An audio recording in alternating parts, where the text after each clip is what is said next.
Hey guys, this is Udi. So today I just want to show you a quick review of Super 8, which is a great sounding, very simple synthesizer by Native Instrument. Now it's a reactor ensemble and it's pretty cool. It has two oscillators and one filter, two envelopes, some cool effects, modulation options, and some other stuff. And so let's get started. Now, if you don't know anything about synthesis or how synthesizers work, I really want to invite you to check out my channel. And I have a series of videos explaining, teaching you all about synthesis. So again, check it out. And in this review, I am going to teach you few basic concepts of synthesis.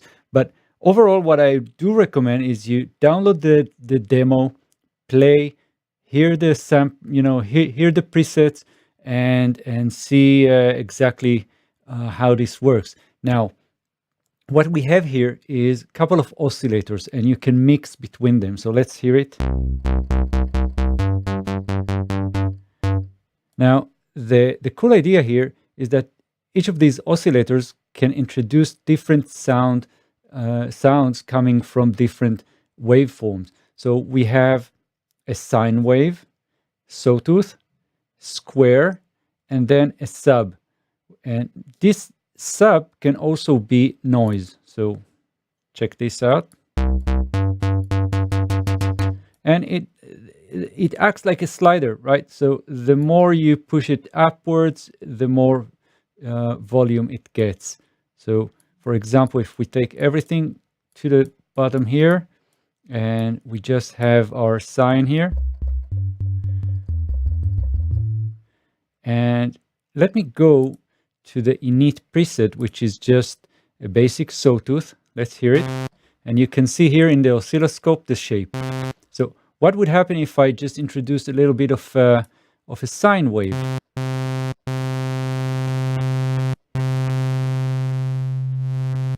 So you can immediately see that introducing more shapes will give you a more complex waveform overall. So let's also check out what's this shape thing here. So each of these waveform can be also changed through this shape knob here. See? Let's just watch the oscilloscope and I'll just play a note. So this is a perfect sine, and then this is what you get. And so this is pretty cool already. Now, if I'm looking at oscillator 2, it's just a replica. It's almost the same. And you can also tune them differently. So I can have, for example, oscillator 2 tuned up like 7 semitones. And let's just mix them. So I actually have chords here.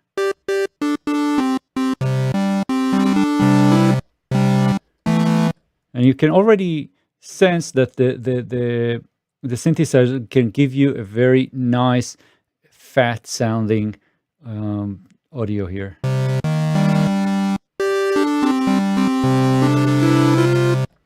Now, moving forward to the filter. So we have one filter, and you see these two slides here. The slides are the frequency cutoff and the resonance. And if I just push this slider down, I'm just getting less and less of the high frequencies if I'm selected here with low pass filter. I can also have band pass and also high pass. So let's check it out, and you can have an analyzer here to just see exactly what we're doing.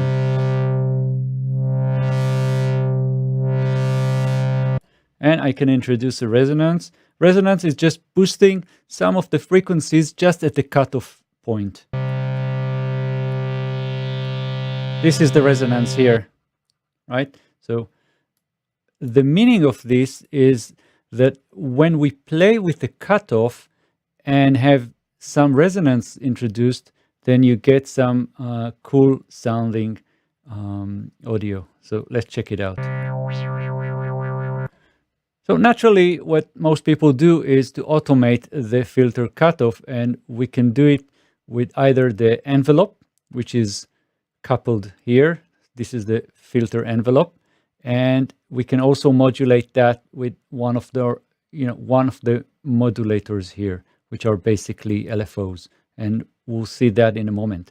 So let's try and play with the envelope. So what is an envelope? If you're not sure, again, check my videos explaining all the basics of synthesis. But in a nutshell, envelope is a way for us to shape some parameters over time.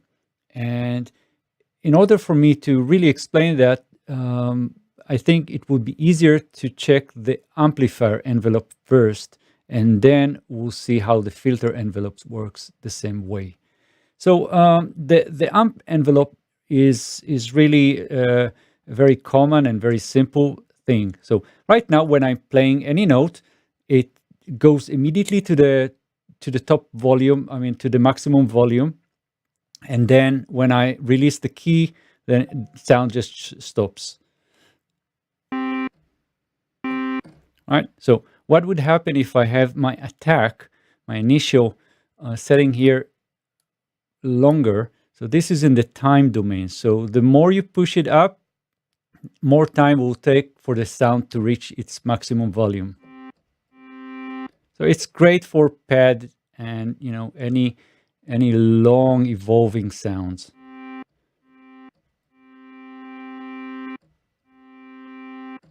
Right.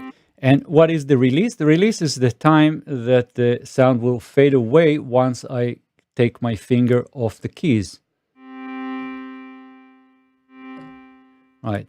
And sustain is the sustained level. And I can have the sound go all the way up and then stay at that level as long as I'm holding the note. But I can also have that set, for example, 50%. And what would happen is the volume will reach its maximum value at a certain time defined by the attack.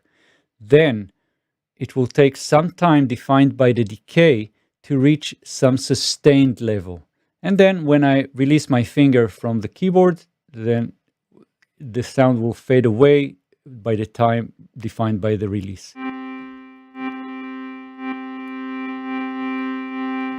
So what are the practical uses of envelopes? Well, this is just anything that relates to the sound character in terms of how it evolves over time. So I can have something very sharp,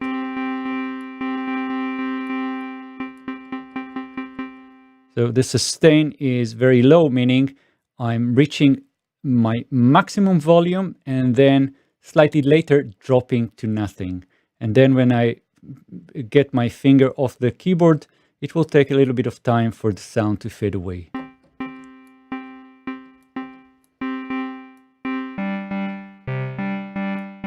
So that's a nice setting here.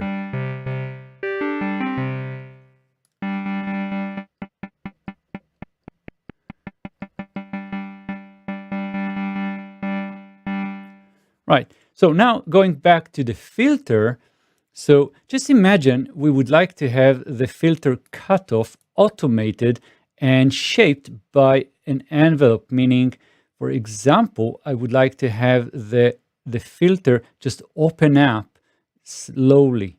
So in that case, I will take my attack here and push it up. And let's have a look at the analyzer. Now, before I do that, I have to introduce the filter envelope here. So the more I go to the right, then the filter will open up. The more I go to the left, the filter will close. And you can see the high frequencies just introduced. And again, the same concept, I can have the sustain level lower. So you can see that the filter is opening up, and then after a few milliseconds, it will drop. it will close back to the sustained level. And then I have a release. The release will just mean that once I take my finger off the keyboard, the filter will close up again. It will take the amount of time defined by the release.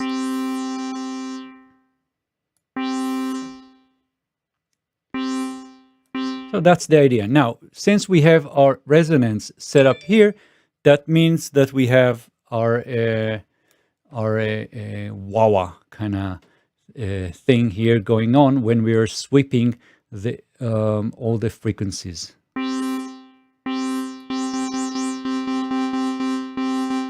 And if I take the filter envelope to the left,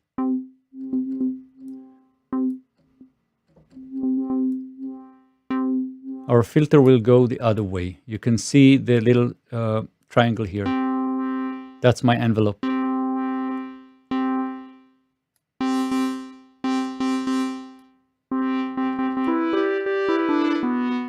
Now I can also modulate with the filter oscillator 2, and I'm not going to go into that. So again, check it out, and if you're not sure, then read the manual. We have a character knob here, which actually introduced some drive into the filter.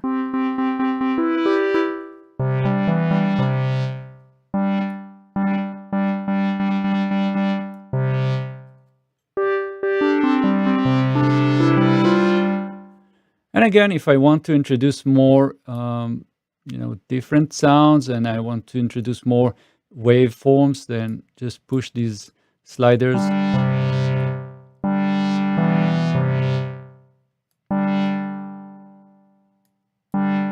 Next, we have our effects. So this is pretty simple. You just turn on the effects here, select whichever you want, for example, chorus and reverb.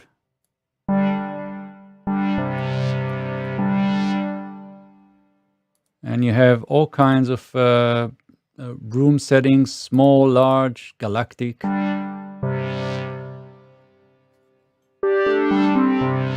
Now let's have a look at the modulation options. So we have two modulations here, mode 1 and mode 2, but we also have a pitch modulation, which means that we are modulating the pitch of our oscillators.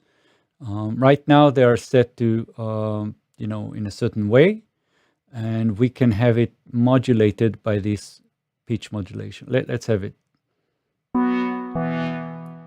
And I can have it synced, or I can have it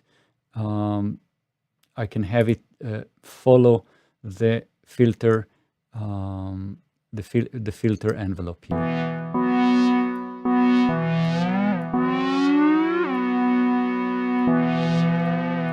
So when I'm taking this knob to the right, introducing more pitch modulation on oscillator 2, the sound will be more detuned, defined by the pitch modulation.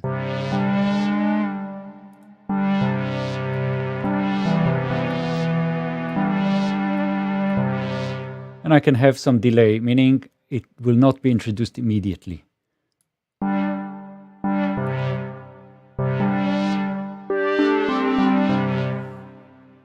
And now we have two modes here. So the way to have these set up is pretty simple. First of all, you see that I can have the modulation affect the shapes here, and I can just click and select which type of modulation will affect the shape. So it can be mode 1, mode 2, the filter envelope, or basically that's it. So mode 1, for example, and let's introduce that. So I can have the speed synced to my DAW, to my host, or free.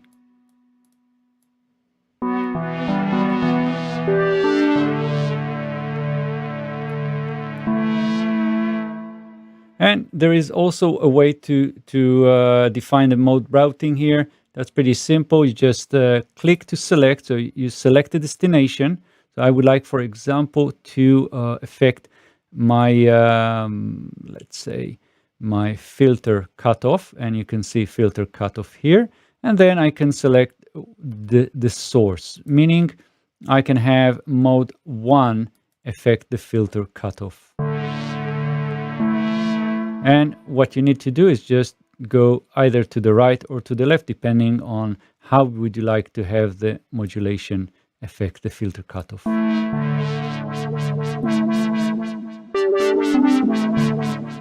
And I can introduce more waveforms here to just mess around with the filter cutoff. And there are some other options like mono, poly, and trigger, which are a way for us to define how these waveforms or how these modulators will be reset and cycle. So check out the manual if you want to have more information about that. And I can have more modulations. For example, I can have, clicking here, destination, for example, the resonance, and the source will be mode 2. And don't forget to have that turned on, introduced.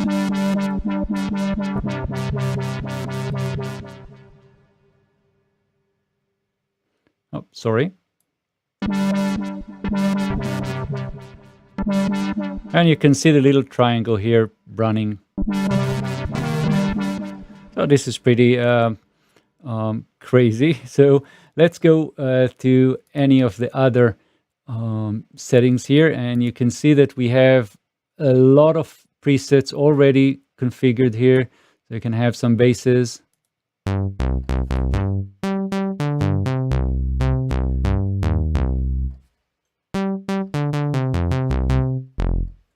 And you can flick between them.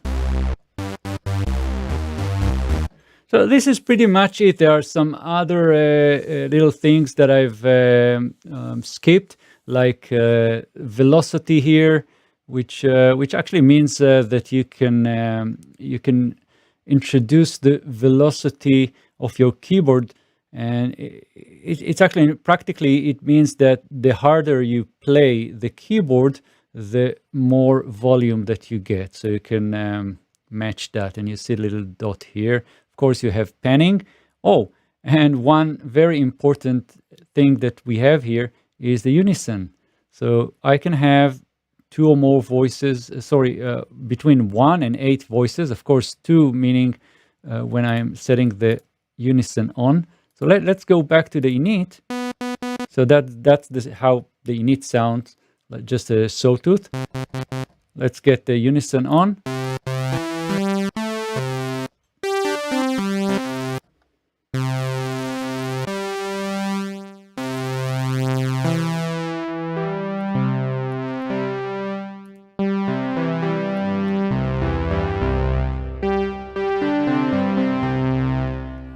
This is already sounds great. And then I can have a stereo spread and a detuning spread. And yeah, I did forget the gliding and mono settings here.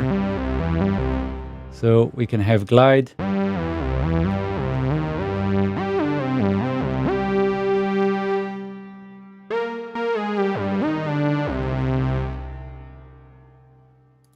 Let's introduce a little bit of noise.